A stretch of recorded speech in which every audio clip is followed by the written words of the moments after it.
اللہ تعالیٰ نے قرآن کریم میں جن انبیاء کرام کے سبق آموز واقعات کا ذکر فرمایا ہے ان میں سے ایک حضرت زکریا علیہ السلام بھی ہے۔ ارشاد باری تعالیٰ ہے، اور زکریا اور یحییٰ اور عیسیٰ اور الیاس یہ سب نیکوکاروں میں سے ہیں۔ حضرت زکریا علیہ السلام حضرت سلیمان بن داؤد کی اولاد میں سے تھے۔ اللہ تعالیٰ نے آپ کو بنی اسرائیل کی ہدایت اور رہنمائی کے لیے مبعوث فرمایا۔ قرآن کریم اور سورہ سیرت و اتوار کی کتب میں آپ کی حیات مبارکہ کے بارے تفصیل موجود ہے۔ قرآن کریم کی 4 سورتوں سورہ آل عمران کی آیت نمبر 37 تا 41، سورہ آل انعام کی آیت نمبر 85، سورہ مریم کی آیت نمبر 2 سے 11 اور سورۃ الانبیاء کی آیت نمبر 89 سے 90 تک کچھ احادیث مبارکہ میں آپ کا تذکرہ ہے جن سے آپ کے بارے میں آگاہی حاصل ہوتی ہے۔ حضرت زکریا علیہ السلام کی اہلیہ اور حضرت مریم کی والدہ آپس میں بہنیں تھیں۔ یوں حضرت زکریا علیہ السلام حضرت مریم کے خالو تھے۔ آپ نبی ہونے کے علاوہ بیت المقدس کے امام، خادم اور ایک روحانی شخصیت تھے۔ لوکا کی انجیل میں اس منصب کو کہن کہا گیا ہے۔ دراصل بنی اسرائیل میں کہن ایک مذہبی اور روحانی عہدہ تھا جس کے ذمے ہیکل سلیمانی اور بیت المقدس کی مذہبی رسومات کو انجام دینا تھا۔ آپ کے والد کے نام کے بارے میں مفسرین نے مختلف اقوال تحریر کیے ہیں۔ حافظ ابو القاسم ابن عساکر اپنے مشہور کتاب حافل میں فرماتے ہیں کہ آپ کے والد محترم کا اسم گرامی برخیہ تھا۔ حضرت مریم علیہ السلام بھی آپ ہی کے خاندان میں سے تھیں۔ جب وہ پیدا ہوئی تو ان کو منت کے طور پر ہیکل کی خدمت میں پیش کر دیا تھا۔ حضرت زکریا علیہ السلام جب مریم کے حجرے میں جاتے، کھانے پینے کی بے شمار موسمی چیزیں پڑی ہوتی تھیں۔ جب آپ علیہ السلام نے ان سے پوچھا کہ یہ کہاں سے آئی ہے تو بی بی مریم علیہ السلام نے جواب دیا کہ اللہ تعالیٰ جب کسی کو عطا کرتا ہے تو بے شمار رزق عطا کرتا ہے۔ حضرت زکریا علیہ السلام کی عمر بے حد زیادہ ہو گئی تھی۔ ان کی بیوی بانجھ تھی، مگر آپ نے اللہ تعالیٰ سے دعا کی، اے اللہ تعالیٰ مجھے لڑکا عطا فرما۔ اللہ تعالیٰ نے آپ علیہ السلام کی دعا کو قبول کرتے ہوئے آپ کو ایک بیٹا عطا کیا جس کا نام آپ علیہ السلام نے حضرت یحییٰ رکھا۔ آپ علیہ السلام کا پیشہ بڑائی تھا۔ اسرائیل کے لوگوں نے آپ علیہ السلام کو شہید کر دیا۔ آپ کی شہادت کا واقعہ اپنے بیٹے کی شہادت سے جڑا ہے۔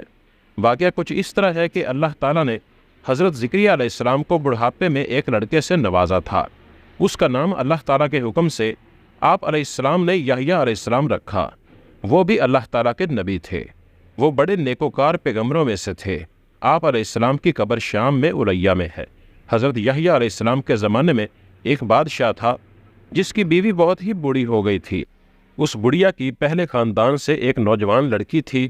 اس بڑھیا کو یہ ڈر پیدا ہو گیا تھا کہ ایسا نہ ہو کہ بادشاہ کسی عورت سے شادی کر لے اور میری سلطنت جاتی رہے۔ اس نے سوچا کہ میں اپنی بیٹی کا نکاح اس بادشاہ سے کر دیتی ہوں، اس طرح سلطنت ہاتھ میں رہے گی۔ ایک دن اس نے حضرت یحییٰ علیہ السلام سے پوچھا کہ میں یہ کرنا چاہتی ہوں۔ حضرت یحییٰ علیہ السلام نے فرمایا کہ یہ نکاح جائز نہیں ہے بلکہ گناہ اور حرام ہے۔ وہ بڑھیا آپ علیہ السلام سے ناراض ہو کر چلی گئی۔ وہ عورت آپ علیہ السلام کی دشمن بن گئی۔ وہ ہر وقت آپ علیہ السلام کو قتل کرنے کی کوشش میں لگ گئی۔ ایک دن اس عورت نے بادشاہ کو شراب پلائی اور اس کے سامنے اپنی بیٹی کو بدکاری کے لیے پیش کر دیا۔ جب بادشاہ بیٹی کی طرف مائل ہوا تو اس بڑھیا نے کہا کہ میں تو بیٹی کا نکاح آپ سے کرنا چاہتی ہوں، مگر یہ حضرت یحییٰ علیہ السلام کو ناجائز اور گناہ کہتے ہیں، وہ اس نکاح کی اجازت نہیں دیتے ہیں۔ بادشاہ نے حضرت یحییٰ علیہ السلام سے پوچھا تو آپ علیہ السلام نے جواب دیا کہ بادشاہ سلامت، یہ آپ کی حقیقی بیٹی کی طرح تم پر حرام ہے۔ بادشاہ نے جلاد سے حضرت یحییٰ علیہ السلام کو شہید کروا دیا۔ جب حضرت یحییٰ علیہ السلام کو شہید کر دیا گیا تو آپ علیہ السلام کی کھوپڑی سے آواز آئی کہ اے بادشاہ، یہ آپ کی حقیقی بیٹی کی طرح ہے، یہ لڑکی تم پر حرام ہے۔ جب حضرت یحییٰ علیہ السلام کو شہید کیا گیا، ان کے والد جو کہ نبی تھے زکریا علیہ السلام، وہ بہت ہی بوڑھے تھے۔ بنی اسرائیل میں زکریا علیہ السلام کے 2 انبیاء گزرے ہیں۔ ایک کا ذکر قرآن پاک میں آیا ہے، دوسرے کا ذکر قرآن پاک میں نہیں آیا ہے۔ یہ وہ زکریا علیہ السلام تھے جو حضرت یحییٰ علیہ السلام کے والد تھے۔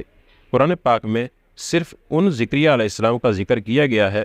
یہ حضرت مریم علیہ السلام کے خالو اور حضرت عیسیٰ علیہ السلام کے زمانے کے نبی تھے۔ روایات کے مطابق جب بنی اسرائیل کے لوگوں نے حضرت یحییٰ علیہ السلام کو قتل کیا، اس کے بعد ان کا ارادہ تھا وہ حضرت زکریا علیہ السلام کو بھی شہید کر دیں گے۔ جب زکریا علیہ السلام وہاں سے بھاگے، راستے میں ان کو ایک درخت نظر آیا تو انہوں نے اس درخت سے پناہ مانگی تو درخت پھٹ گیا۔ جب آپ علیہ السلام درخت کے اندر داخل ہوئے تو آپ علیہ السلام کا دامن تھوڑا سا باہر رہ گیا تھا۔ شیطان نے ان لوگوں کو کہا کہ حضرت زکریا علیہ السلام اس درخت کے اندر موجود ہیں۔ ان لوگوں نے اس درخت کو آرے سے چیر ڈالا، جس کی وجہ سے حضرت زکریا علیہ السلام بھی ساتھ ہی چیرے گئے تھے۔ اس طرح بنی اسرائیل کے ظالم لوگوں نے آپ علیہ السلام کو شہید کر دیا۔ اس بادشاہ کا نام بخت نصر تھا، جو اپنی ہی بیٹی سے شادی کرنا چاہتا تھا۔ اس کی بیوی نے اپنے شوہر بادشاہ کو شراب کے نشے میں حضرت یحییٰ علیہ السلام کو شہید کروا دیا۔ بنی اسرائیل کی قسمت کے بارے میں بعض روایات میں لکھا ہوا ہے، قرآن پاک میں اللہ تعالیٰ نے ارشاد فرمایا، یہ قوم انبیاء علیہ السلام کی قاتل تھی۔ اگرچہ اللہ تعالیٰ نے بنی اسرائیل پر انتہائی انعامات کی برسات فرمائی، مگر ان سب نعمتوں کے باوجود بھی یہ قوم اپنے گناہوں سے باز نہ آ سکی اور انبیاء کرام علیہ السلام کو شہید کرتی رہی۔ ان شہید ہونے والے انبیاء کرام میں سے ایک حضرت زکریا علیہ السلام بھی تھے۔ حضرت زکریا اور حضرت یحییٰ علیہ السلام کو بخت نصر نے شہید کروایا تھا۔